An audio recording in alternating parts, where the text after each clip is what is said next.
a small company, say fewer than 50 people, where you simply get to observe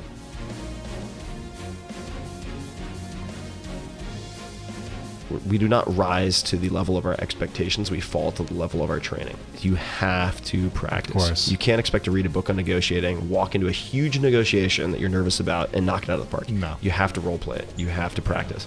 So I think with the one asset would be honing your clarity of thought by some type of regular. I think that you need to make yourself uncomfortable. So if you have and that's why in the 4-hour work week, these comfort challenges are so important. I mean, and they seem silly, but there's a very transcendent or important benefit that you get from, say, going into a Starbucks and laying down on the floor for 20 seconds and not saying anything to someone and then just getting back up. And that's a comfort challenge. Most people do not want to do it. And they'll do that and they'll get up and they'll be like, wow, I was so nervous about that and nothing bad happened. Nothing happened. Exactly. And when you expand your sphere of comfortable action by doing things that make you marginally uncomfortable, A lot of times while you're achieving success, people are going to be extremely jealous of what you're doing and how you're doing it, because they're just going to look at you and see you putting all this time and energy and effort, and it's something that they don't truly understand, because your friends or your family, they may just be fine in the situation that they are in, or they may just be stuck in the situation. They don't know how to get out of it, and they're just too scared to finally jump and take that leap of faith and be somebody who they want to be. But you are that person who's going out there and pursuing your goals and your dreams with confidence and with just the sheer veracity of somebody who really wants to go out there and get stuff done. But on the outside, others are going to view that as somebody who's just focused way too much on work, and they don't have time to hang out with their friends, or they don't have time to go out to parties or do things that aren't genuinely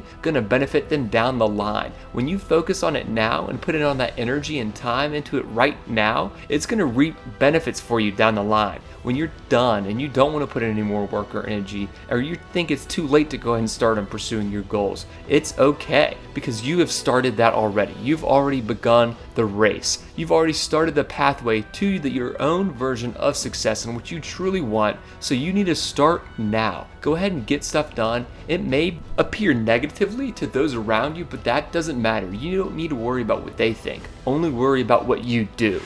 Yeah, the draw to neuroscience was pure self-interest. I had watched my grandparents, who passed when I was relatively young, descend into madness effectively because of neurodegenerative disease, especially Alzheimer's, but also Parkinson's. Very different diseases, but watched my grandmother just lose her sense of identity, her ability to identify her grandkids, mom's side and dad's side. And that just terrified me. I mean, beyond anything else that I'd witnessed in my life. So the neuroscience focus initially was to look at learning about these diseases so that I could hopefully figure out a path or tools that would enable me to stave off the onset of these diseases that my family seems very predisposed to. And I'm still very interested in that. And but instead of doing the research myself, have supported a lot of research in those worlds. And a good opportunity for me to just take a step back and say, all right, let me hit pause for a period of time to try to reassess priorities, look at the direction that I'm heading, look at the things I'm doing or not doing. How has planning or over planning or under planning helped or hurt me? How am I relating to myself, not just to the world? I mean, all these questions started to bubble to the surface, and it seemed like a good opportunity to ask a lot of questions, some of which are really tactical, some of which are more strategic, some of which are really high level life mission type goals. And I asked myself the question, which I've been trying to do in the last couple of years, which is, what would this look like, or what might it look like if it were easy, right? So if this were simple, what would the structure look like? And I journaled on it, and the answer that came back was, you should just ask other people the questions that you are having trouble answering for yourself. So I reached out to about 140 people across every possible discipline, so ranging from, say, David Lynch, the director, or Terry Crews, all the way to Kelly Slater, most decorated surfer of all time, to Ayaan Hirsi Ali, who's an incredible writer, thinker, activist, Temple Grandin, I mean, you name it. Basically every possible discipline and industry, artists. I reached out to all of them, people at the top of their fields, and asked them a set of 11 questions.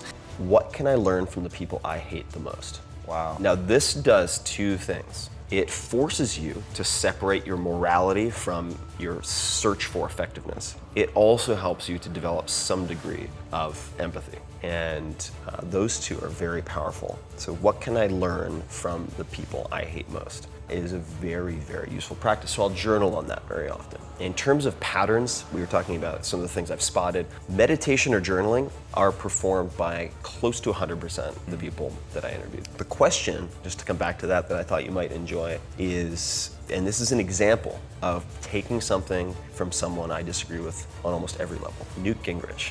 One of the questions that Newt would ask himself and others is, are you hunting antelope or are you hunting field mice? And the story he would tell is that of a lion in the Serengeti. He's like, if you're always chasing field mice as a lion, you'll get a snack, you might even survive, but you might and give you the illusion of accomplishing something real. And for me, that's translated into, are you being busy or are you being productive? Thank you all so much for watching this video. If you haven't already, please go ahead and like this video. Go ahead and subscribe to the channel if you're new, and let us know what you thought down in the comment section below.